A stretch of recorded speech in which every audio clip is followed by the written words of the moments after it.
दोस्तों जो हमारा 1600 मीटर का टाइमिंग लगा था उसमें आपने एक चीज़ नोटिस की होगी, जैसा कि हमने पहले भी बताया था कि अगर आप 1 मिनट और 20 सेकंड के पेस से दौड़ोगे तो कितना टाइम आएगा, कितना आएगा। अगर हम 1 मिनट और 20 सेकंड की पेस से दौड़ते हैं तो 5 मिनट और 20 सेकंड कितना आता है टाइमिंग, 5 मिनट और 20 सेकंड कितना आता है। तो आपकी जो पेस चल रही थी ना वो कितनी चल रही थी, 1:20 की। कितनी चल रही थी, 1:20 की। अब सोचने की बात यह है कि अगर हमारे पास 5 मिनट के घोड़े हैं, मतलब 5 मिनट में दौड़ने वाले लड़के हैं, अगर वो 1:20 की पेस पकड़ेंगे तो क्या टाइम टूटेगा, टूटेगा क्या। अगर हमारे पास 5 मिनट में दौड़ने वाले लड़के हैं और अगर वो 1:20 की पेस पकड़ेंगे तो वो वहीं पे सेट होंगे, उनका 5:20 टाइमिंग आ जाएगा, ज्यादा से ज्यादा खींचेंगे तो 5:10 आ जाएगा। अगर हमें टाइमिंग तोड़ना है तो 1:20 की टाइमिंग ठीक है आप पकड़ के चल रहे हो, पर वो कितने राउंड तक चलनी है, सिर्फ 2 राउंड तक। आपने देखा होगा फेल क्यों होते हैं लड़के। अब सोचो टीए की भर्ती में अगर आपको 5 मिनट और 10 सेकंड का टाइम मिल रहा है और हम क्या करते हैं, अगर टीए की भर्ती में अगर आपको 5 मिनट और 10 सेकंड का टाइमिंग मिलता है तो हम क्या करते हैं कि यार मैं रह ना जाऊं, मैं आगे के बंदे में दौड़ू, मैं इसकी टांग पकड़ के चलूं, मैं इसकी पेस से चलूं, होता है ना ऐसा। अरे जब वो बंदा आगे दौड़ रहा है, जैसे विनय आगे दौड़ रहा था, उसके माइंड में सेट था कि मैं 1 मिनट और 20 सेकंड के टाइमिंग से मैं दौड़ूंगा। अब पीछे जितेंद्र दौड़ रहा है, अब इसकी टाइमिंग 1:10 डाउन ये दौड़ सकता है, 1:10 की पेस ले सकता है, पर इसने क्या किया कि विनय की जो पेस है उसको पकड़ ली, तो जो इसका 5 मिनट का टाइम था वो विनय के बराबर चला गया, 5 मिनट और 18 सेकंड। कितना गया, जो बंदा 5 मिनट में आने वाला वो पेस पकड़ के चल रहा है अपने से अगले वाले बंदे की, तो उसका फिर वो टाइमिंग क्या हो रहा है, बढ़ रहा है। और ऐसे टीए की भर्ती में होता है, अगर हम अगले वाले बंदे की पेस पकड़ के चलते हैं, अगर उसने थोड़ा सा भी लूज कर दिया तो वो तो फेल होगा, उसके साथ आप भी फेल हो जाओगे। तभी तो टीए की भर्ती में फेल होते हैं। नहीं, दौड़ने वाले बहुत अच्छे होते हैं, अच्छे अच्छे धावक होते हैं, पर वो सोचते हैं कि यार मेरा सांस ना फूले, मैं रह ना जाऊं, मैं इसकी पेस पकड़ के दौड़ूंगा। तो ये गलती अपने को नहीं करना है, अपने को अपना बेस्ट देना है। क्या देना है, क्या देना है, अपने को अपना बेस्ट देना है। क्या देना है, अपने को ये नहीं देखना है कि यार अगर मेरे अंदर ताकत है, मेरे स्टेप, मेरी स्पीड आ रही है तो इस स्पीड को बढ़ाना है। अब जैसे आपने लास्ट राउंड में देखो, वहां से देखना वीडियो में, इनके पास भरपूर ताकत थी। मैं कह रहा हूं 20 सेकंड और डाउन कर सकते थे। पहला राउंड अगर आपका 1:20 का आया है तो 20 सेकंड वहीं पे आपने आगे बढ़ा, 20 नहीं तो 5 सेकंड आपने बढ़ा दी, 1:15 तक आना चाहिए था आपका पहला round. First impression is last impression.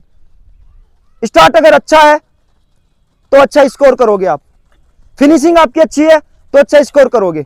आप चाहे गेम में देख लो, आप चाहे टेस्ट में देख लो, अगर आप एक क्रिकेट मैच चल रहा है, अगर पावर प्ले मैच से रन जड़ दिए, उसके बाद में अगर पारी धीमी भी हो गई ना, तो अगर 300 गेंदों में 300 रन तो बनेंगे, 101% बनेंगे। बहरहाल वो टाइमिंग आपकी सेट होनी चाहिए, जैसे हम दौड़ते हैं वो आपके स्टेप सेट होने चाहिए। जो आप जो स्टेप सेट कर रहे हैं ना, ये सेट होने चाहिए 2 राउंड, 2 राउंड समझ रहे हो ना, दूसरा और तीसरा। फर्स्ट राउंड 1:10 का आना चाहिए, लास्ट राउंड 1:10 का आना चाहिए। कितना आना चाहिए, फर्स्ट राउंड 1:10 का, लास्ट राउंड 1:10 का। बीच में अगर 1 मिनट 20 सेकंड के आ गए तो कितना टाइमिंग आ गया, 5 मिनट आ गया ना। कितना आ गया भाई साहब, कोई भी नहीं रोकने वाला आपको 100 नंबर से, अगर 5 मिनट आप टाइमिंग लेके आ रहे हो। 1:10 के बाद में अगर आप 10 सेकंड ले रहे हो ना तो आपकी बॉडी रिकवर हो जाएगी, 101% रिकवर होगी। 10 सेकंड में बॉडी रिकवर हो जाएगी, अगर बीच में सांस भी आप कंट्रोल कर लोगे 10 सेकंड में। फिर भी 10 सेकंड में नहीं हो रहा तो अगली 10 सेकंड और मिल रही है। 1:10 का राउंड लगाने के बाद में फिर रिकवर हो गई, फिर वहां से जान लगा दो पूरा, लास्ट स्टेप खोल दो। लंबे कदम लेने हैं लास्ट राउंड में यार, आपके कदम चिपक जाते हैं, लास्ट में कदम लेने हैं और आगे झुक के दौड़ना है, और पंजे लो, पूरी बॉडी को पंजे लो, झुका के चलो। तो समझ में आया आपने क्या गलती की है, इससे हमें सीखना है, समझ गए। गुड में भी सिलेक्शन होता है, पर गुड में सिलेक्शन तब होगा आपका जब आपके टेस्ट में अच्छे नंबर होंगे।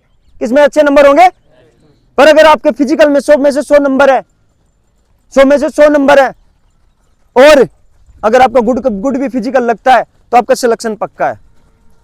तो दोस्तों ये चीजें ध्यान रखने की है। जो हमारे लड़कों ने पेस के हिसाब से आज टाइमिंग लगाया था और अच्छा टाइमिंग था, इनमें से बहुत सारे लड़के जो 100 नंबर लेके आएंगे, जैसा कि मैंने पिछले बैच में भी कहा था, और पिछले बैच का भी परिणाम 45 सिलेक्शन ओवरऑल हमारे हुए थे। 35 एक टीए, 35 आर्मी, 6 एसएससी और 4 आरपीएफ। अभी देखना है दिल्ली पुलिस और आर्मी के बैच से कितने लड़कों का क्वालिफाई होता है, कितने सिलेक्शन होता है। हम सिर्फ मेहनत कराते हैं और मेहनत इतनी ज़बरदस्त होती है हमारी कि आप हमारे यूट्यूब पे देख सकते हो। और जो मेहनत करता है तो उसके पीछे लगने वाले भी बहुत होते हैं, वो तरह तरह की बातें बनाते हैं, अफवाहें फैलाते हैं। तो आप उनसे दूर रहिए और अफवाहों से अगर आप उनके चक्कर में नहीं पड़ोगे तो आपका भविष्य बिल्कुल श्योर एंड सिक्योर है। एक में तुक्का लग सकता है पर 45 सिलेक्शन में कभी तुक्का नहीं लगेगा, ये आपको भी पता है अगर आप पढ़े लिखे हो।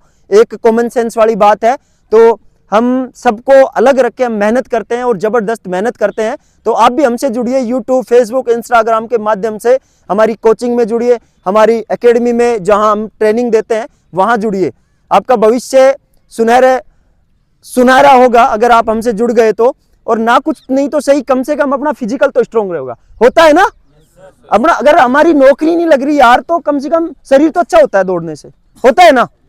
तो दोस्तों अगर दौड़ोगे, एक्सरसाइज करोगे, योगा करोगे तो आपका शरीर भी अच्छा होगा, आप निखर जाओगे। तब तक के लिए जय हिंद, जय भारत, वंदे मातरम।